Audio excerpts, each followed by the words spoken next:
Constitution provide کرتی ہے، جس کا رول ماڈل جو ہے مدینہ کی ریاست تھا، اسے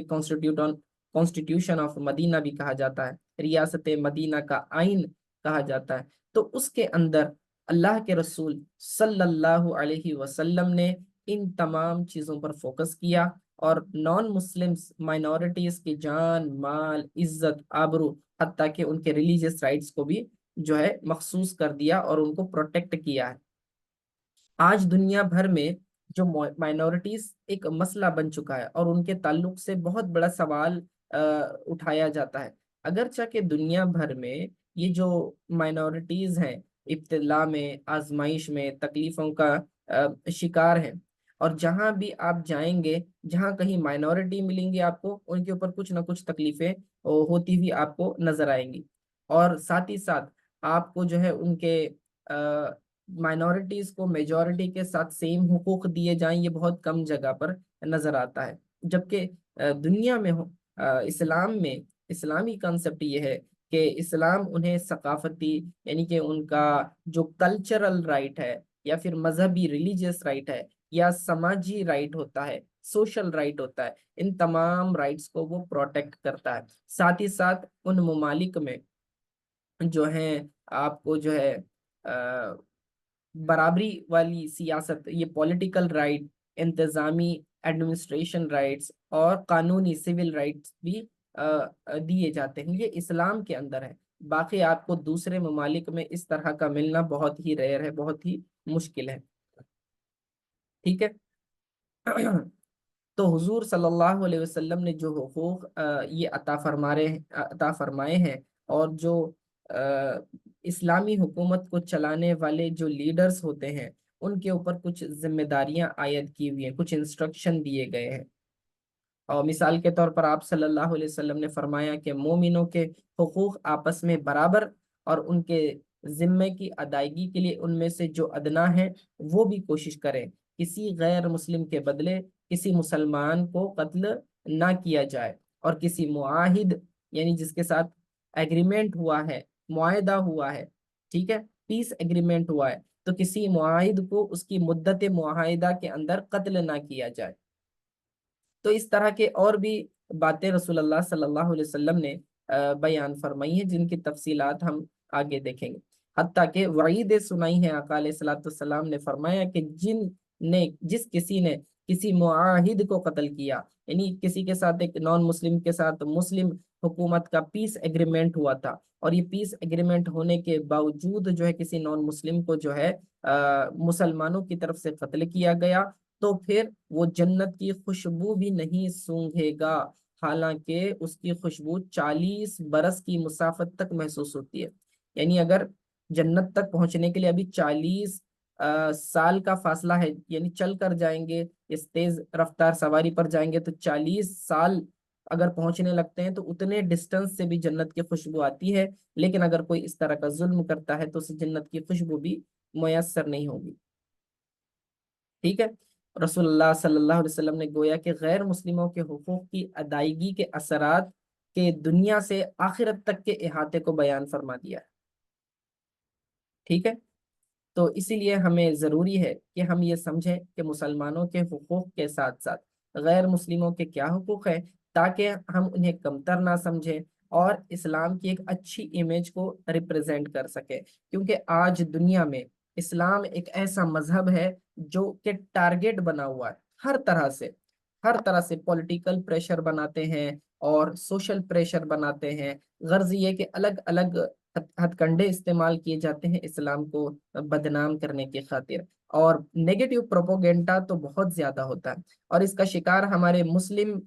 جو کم علمی کی وجہ سے جو ہے ان کی باتیں مان لیتے ہیں، اور اس سازش کا شکار ہو جاتے ہیں۔ تو ہمیں چاہیے کہ ہم اسلام کو سمجھیں، آخر ہم اسلام جو ہے ایک as a standard of living پوری لائف کو کور کرتا ہے، تو اس کے اندر کیا کیا فیکٹرز اسلام ہمیں بتاتا ہے،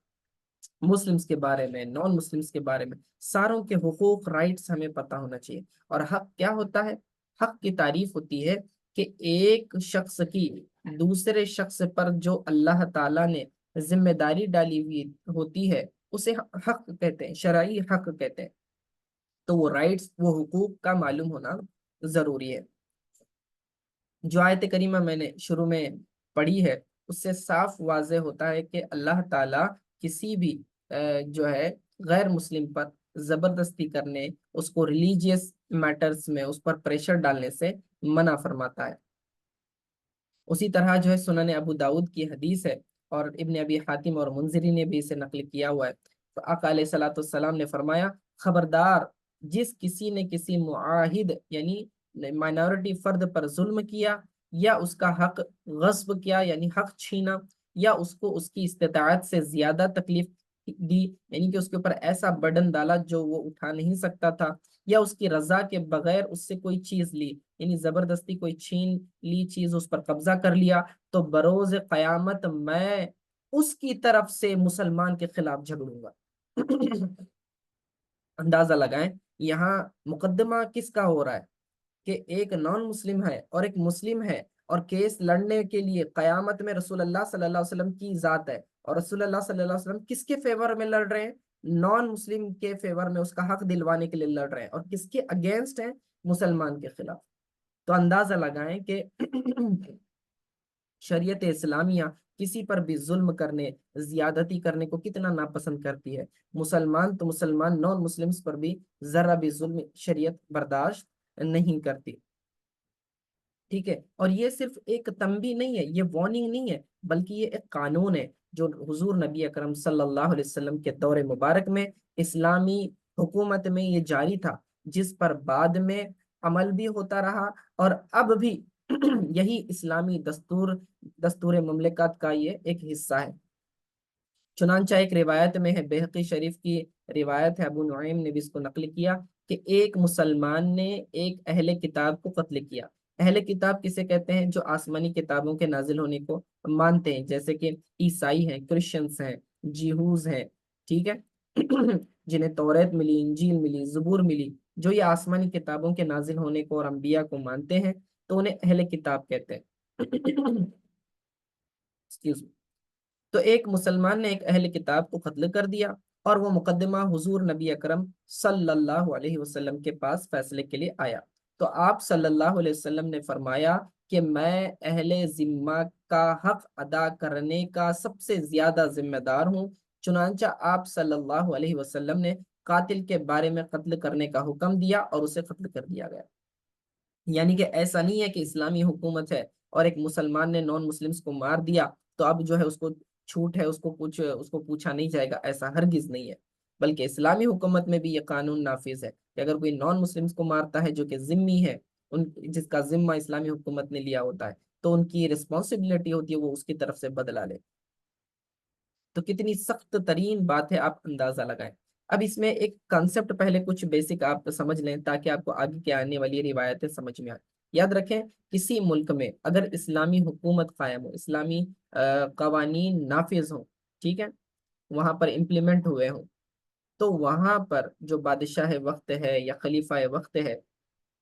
تو اس کو جو ہے رسول پاک صلی اللہ علیہ وسلم کی اس کانسٹیٹیوشن کو فالو کرنا، قرآن و سنت کو فالو کرنا، یہ ضروری ہو جاتا ہے، پہلی بات۔ دوسرا، اگر یہاں پر میجورٹی مسلمس ہیں اگر اس کے اندر، تو وہاں تو ساروں پر قانون ٹھیک ہے، وہ تو لگ رہا ہے، لیکن اگر کوئی نان مسلم